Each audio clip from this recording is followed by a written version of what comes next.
What's going on, Pokemon crew? I am Michael. This is my brother Ariel.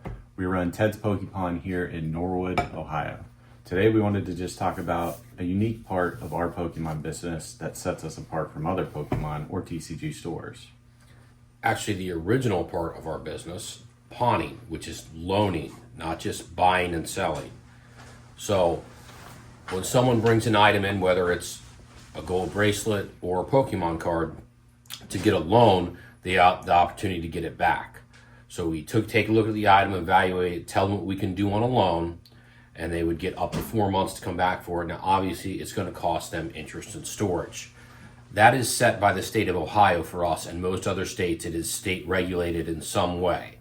So in Ohio, just as an example, a $100 loan, we charge 6% interest and a flat $6 storage fee, so it's $12 a month. So on a $200 loan, it's $18 a month, and so on as it goes up in the loan. Just across the river in Kentucky and over in Indiana, since we're in Cincinnati, it's kind of a tri-state area, we pick up a lot of customers from those areas because their interest rates are much higher. Their interest rates are more like 20% a month.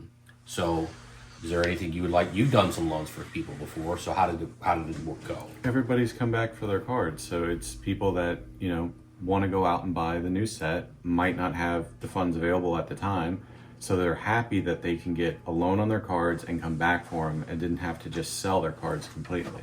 And overall in our business, the redemption rate, meaning people come back for their loans, is 80%.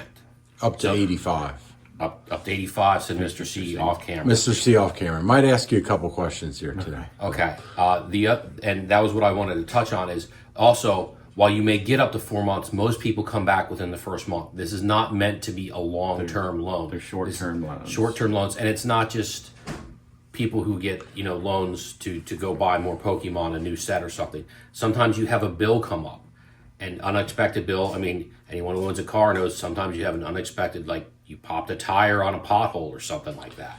You also need to emphasize that these loans are non-recourse loans, meaning they are not based on a person's credit score. We have like a set, right? And like what we're going to talk about. They're not based on a person's credit score. And if you default on the loan, if you do not come back for your loan at Ted's Pawn Shop, it does not affect your credit. So unlike some other consumer credit options out there, like credit cards or payday lenders, if you get a loan on your TV and you just feel like you don't want to come back for your TV, you can just walk away from the loan. I have no legal recourse to make you come back and get it.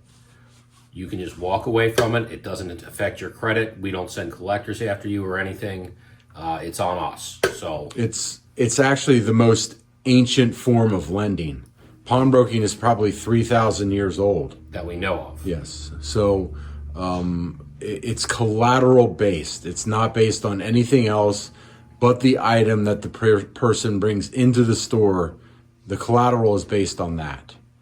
So correct. Do you want to be in camera? Well, I don't know. I mean, you just started the video without me. I mean, you need me in here to help. You need me to help you guys on this video. Yeah. He's not in character. All right. Come on in, Mr. C. Come on around. How are my puffy eyes? Yeah, You're looking good. tired. You look good. You look good. Like you got a couple of kids. Yeah. 3.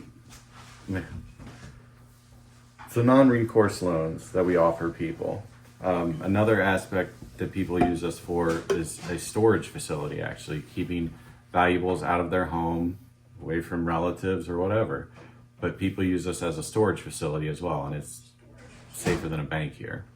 Do have a guy who comes in at Christmas, pawns his jewelry because his in-laws are coming into town. And then after they're out of town, he comes back and gets it. Them. Everybody has family members. So, I mean, yeah, a lot of and we have thousands of customers. This isn't something that we do once a day. We're doing lots and lots of these pawn loans. That's kind of one aspect of the pawn business that people don't understand, and that it's portrayed incorrectly and unfairly in media, movies, TV shows.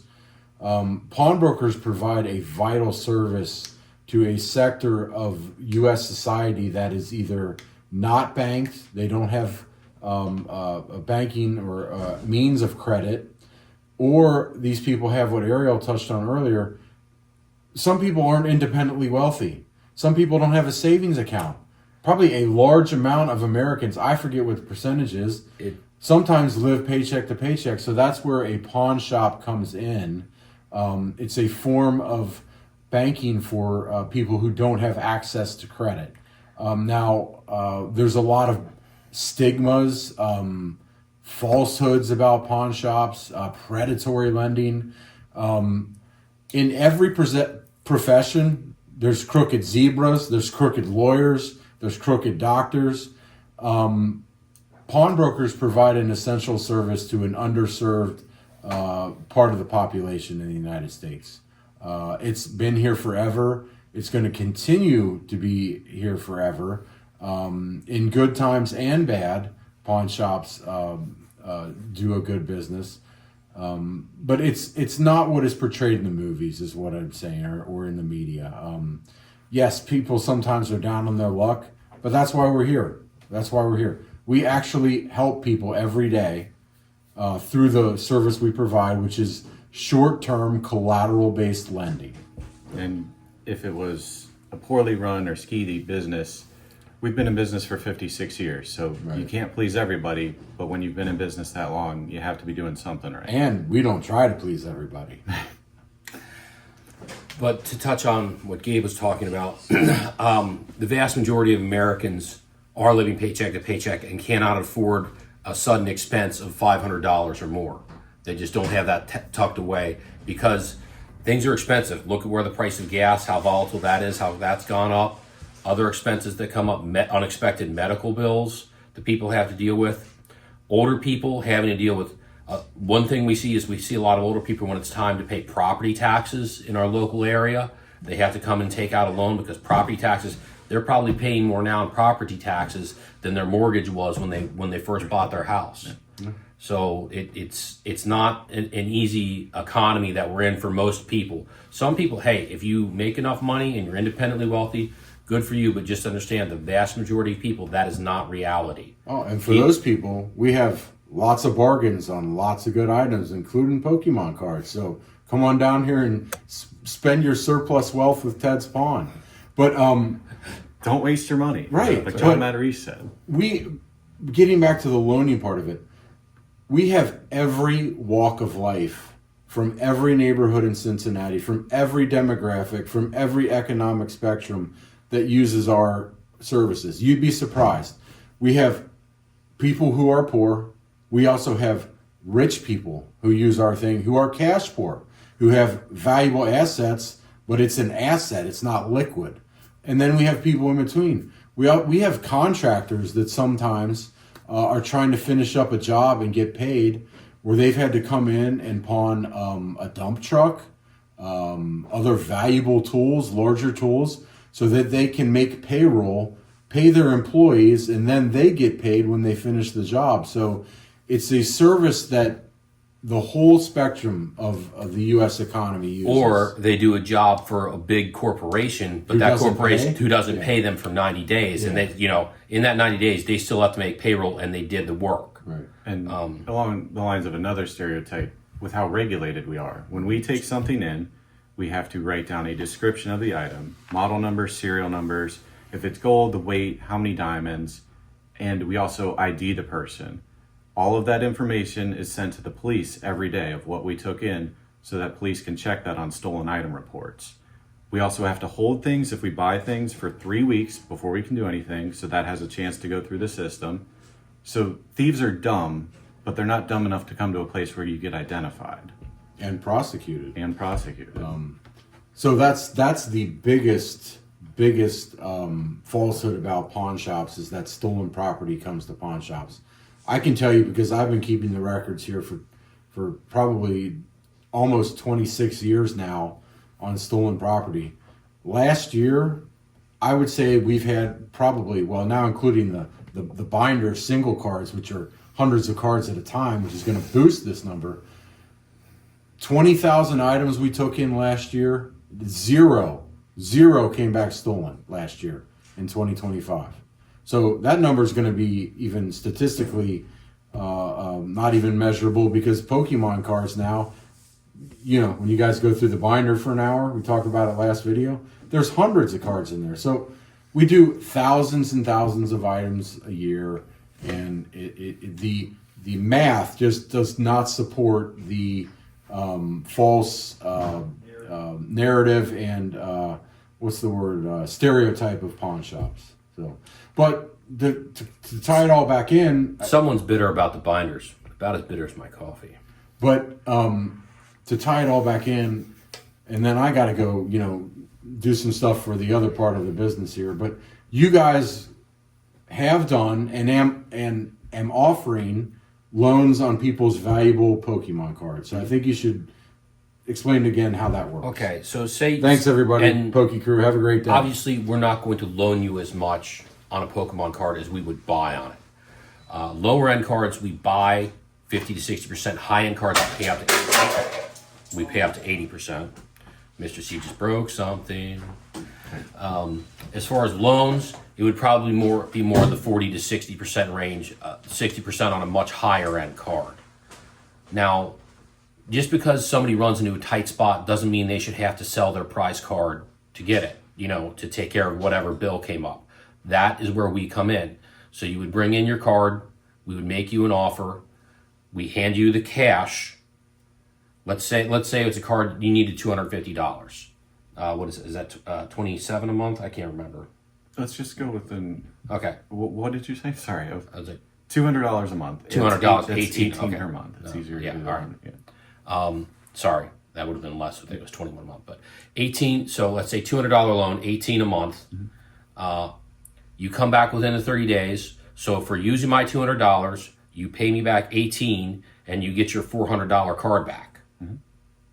That's pretty good, because then you didn't have to sell your card, and then you'd have to pay way more to get it back than you would have paid me in interest and storage for 1 month. Correct. So you needed $1,000. That's only $66 per month. So first 30 days, you'd be paying back $66 on $1,000 that you borrowed to use to take care of bills, groceries, whatever you need. Unexpected things that come up, and you get your cards back without having to sell them, and so you retain ownership of a valuable asset that probably will go up in the future.